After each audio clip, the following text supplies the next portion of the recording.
Welcome to Review with Skitty and Beela for Stranger Things Series 3. Skitty. So, let's look at the series and how it all started. It all started, well, with the Russians. The Russians deciding that, you know what? Let's open our evil portal to another dimension. You know, it's a Saturday night. What else are we going to do? Well, that portal entered all the evil that, well, was always going to happen. And that was a cool way of starting it up. Then, you know, things started happening like magnets not going on fridges, magnetizing, I should say, and rats and mice exploding everywhere. There's a lot of exploding rats. So that rung us into our heroes.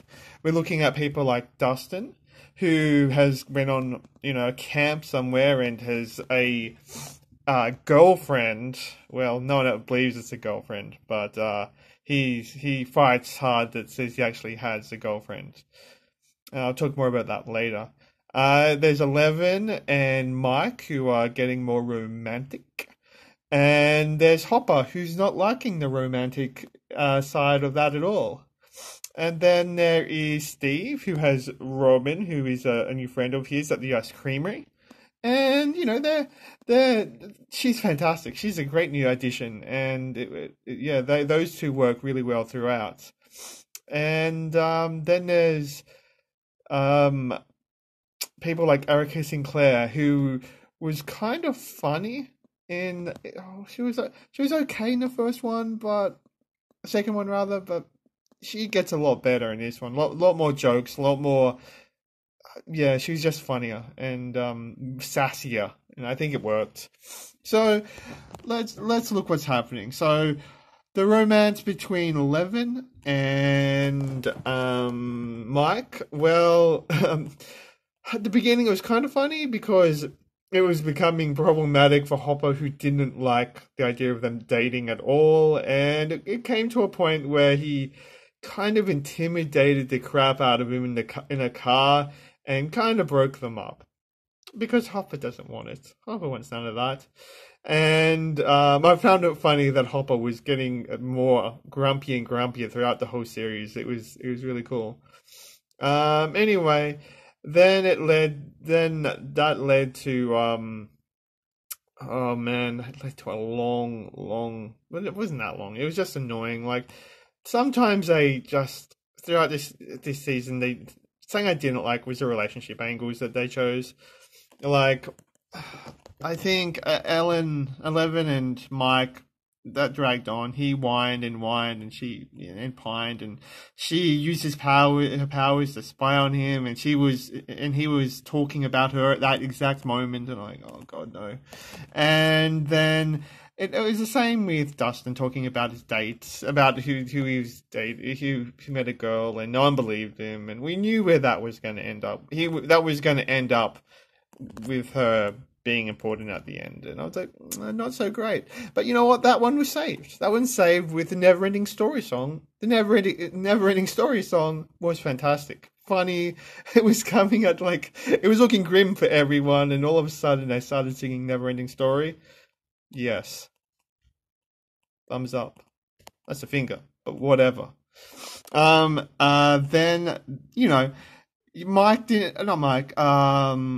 Will didn't do too much this season. He had spider senses. He got the poos that no one wanted to play his D&D game because they want girls, and that moved nowhere really. It was just there in the background.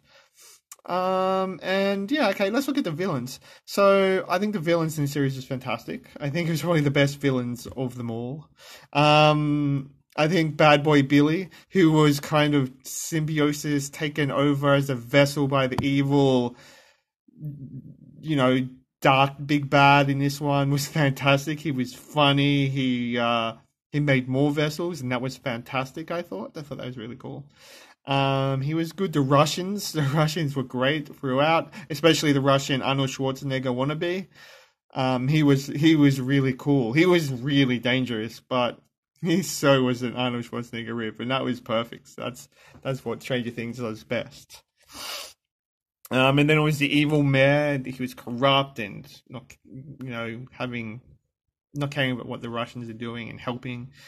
He was great. Him and Hopper had great scenes. Hopper had great scenes with everyone, actually. Hopper had great scenes with Mike. Hopper had great scenes with the mayor, with the other Russian bad guy who kind of beat the crap out of Hopper, and Hopper got him back, and that was fantastic.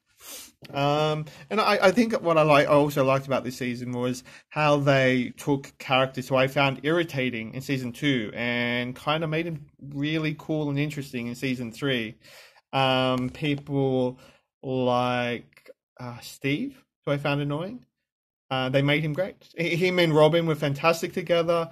I thought that was going to be another relationship. I thought, the bit where they were in the toilets, drugged out on the Russians' drugs or whatever it was, where they injected into them. I thought, here we go. They're going to get together. But no. They drew me in and threw me a curveball. They just were not. She wasn't interested. She wasn't even thinking about it. And he was like, oh, okay. And they were friends. Fantastic. I enjoyed that. Good storyline. Bring me in and toss me off the scent. Great. Good job. Yeah. Joyce and Hopper relationship. Another one. It feels like there's so many relationships. That was meh. It was a little annoying at times, but it was just in the background, so it didn't matter. The main thing is the action scene was fantastic. The action through this was great. They divided the team in 3, and everyone did their own thing. And they all came together following different threads and leads, and it was great. I have to admit, I had a good time. I had a lot of fun in this show. It had a really good run, and it was really entertaining, and it was much better than the second one, which kind of, it was slower. This actually hit the ground running after maybe around the third episode. It really picked up in the fourth. So I thought it was really good. I think the ending was cool. I like how I thought that plot armor was going to be a big problem for this series, and the cast kept on getting bigger and bigger and bigger. And I'm like, oh no, this no more, because you can't have a scary movie and keep everyone, the main cast, alive. It's just not going to work. And in this one, they did it. They will get rid of someone, and apparently, they killed off Hopper. At least I think. At least I hope. It looked like he died, but there was a bit at the very end where, those the Russians were back and they were feeding a bad guy to an alien, and they're like, not the American. I don't know what accent that was.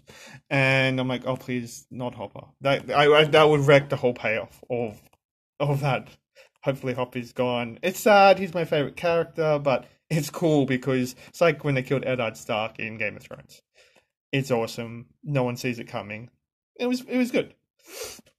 So let me think. Did I miss anything really exciting? I just thought it was really well done. I was really impressed. They made a mall that was from the 80s. Just this, and the special effects were on point. It was just really well done. Overall, minus probably some of the relationship stuff, which was a bit grinding at times, I'm going to give this an 8. It was fun, entertaining, and hey, it did a job. What do you think, Skitty? Skitty! I don't know what number that was.